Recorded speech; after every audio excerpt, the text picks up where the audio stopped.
2 months ago, the average American was paying $2.98 for a gallon of gas. Today, it just crossed $4 for the first time in 3 years. But gas prices are just the beginning. Mortgage rates are climbing. Grocery bills are rising.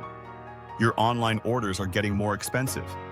And economists at Stanford just calculated that the average American household is going to lose $740 this year, just from what is happening right now. In the next few minutes, I am going to break down exactly what is happening to your money, why it is bigger than most people realize, and most importantly, the 5 moves you need to make right now to protect yourself. This is Beyond Salary. Let's get into it. So let's start with the basics. Because the news makes this sound complicated, but it is actually very simple. There is a waterway called the Strait of Hormuz. It is a narrow stretch of ocean at the bottom of the Persian Gulf. And before the Iran war started, about 20% of the entire world's oil supply passed through it every single day. Think of it like a highway. One highway that carries a fifth of the world's energy. And right now, that highway is effectively closed. That means less oil is reaching the global market. Less supply, same demand, prices go up. They have gone up fast. Oil has surged over 50% since the war began. Gas followed. And it is not stopping. The International Energy Agency called this the greatest global energy security challenge in history. Those are not words they choose lightly. Now, here is the part that most people do not connect. This is not just about filling your gas tank. This is about everything. Most people look at gas prices and think, okay, I will drive less. Problem solved. But that is not how this works. Every single thing you buy has to be transported. Trucks run on diesel. And diesel just crossed $5 a gallon, up 40% from before the war. When diesel goes up, shipping costs go up.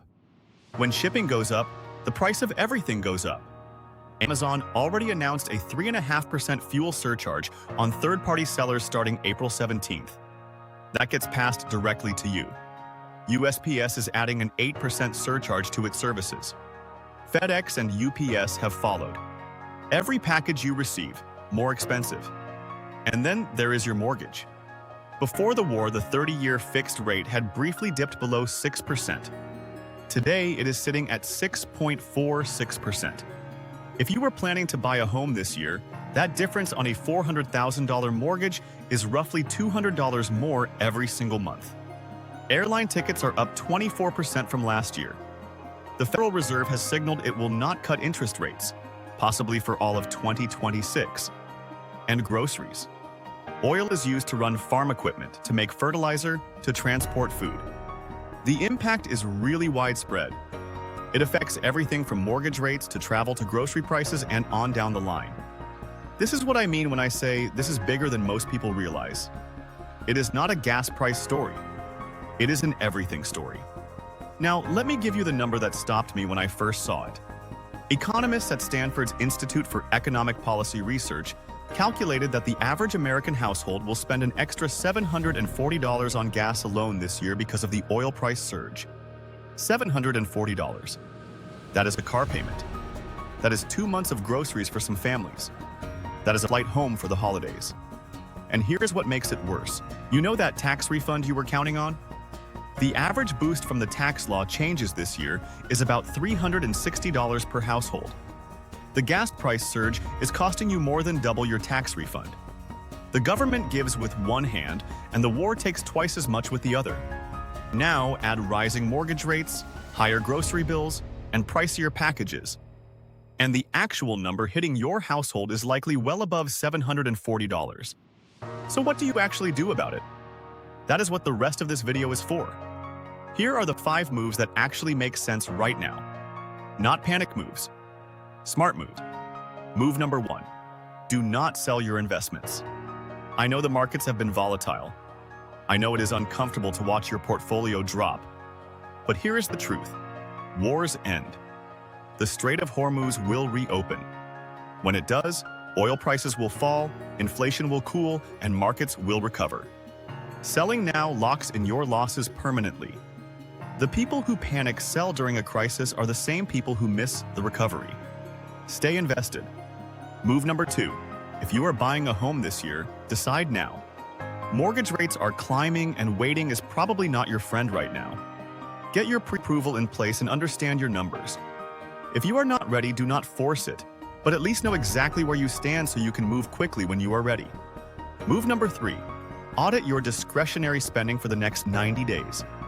You are already going to lose $740 minimum this year to higher energy costs. The smartest thing you can do is find that $740 somewhere in your budget that you actually control. Subscription services you forgot about. Eating out less often. Impulse purchases. Redirect that money into an investment account instead. You are not cutting your lifestyle permanently. You are being strategic for 1 quarter. Move number 4.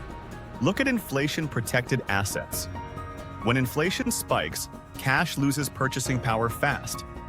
If you have money sitting in a regular savings account earning 0.5%, inflation is eating it alive right now.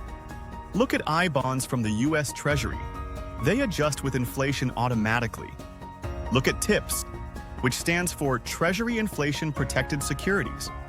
These are not exciting investments, but they are not supposed to be exciting. They are a shield for your money. Move number 5. Build or top up your emergency fund. Economic uncertainty creates job uncertainty. Companies cut costs when their margins get squeezed. Make sure you have 3 to 6 months of expenses sitting somewhere liquid and accessible.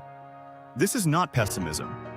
This is what separates the people who weather a financial crisis from the people who get crushed by one. Beyond salary is not just about making more money. It is about protecting what you have already built. Here is the bigger picture. Most people will spend the next few months complaining about gas prices, feeling helpless, and waiting for things to go back to normal. And things will get better. The war will end, the strait will reopen, prices will fall. But the people watching this video are going to do something different. You are going to understand what is happening, make a few smart moves, and come out of this in a stronger financial position than when it started. That is the entire point of Beyond Salary. Your salary is what your employer decides to pay you. Your wealth is what you decide to build, regardless of what is happening in the world. If this video gave you something useful, subscribe. I put out videos like this every week, breaking down what is happening in the financial world and exactly what it means for your money. I will see you in the next one.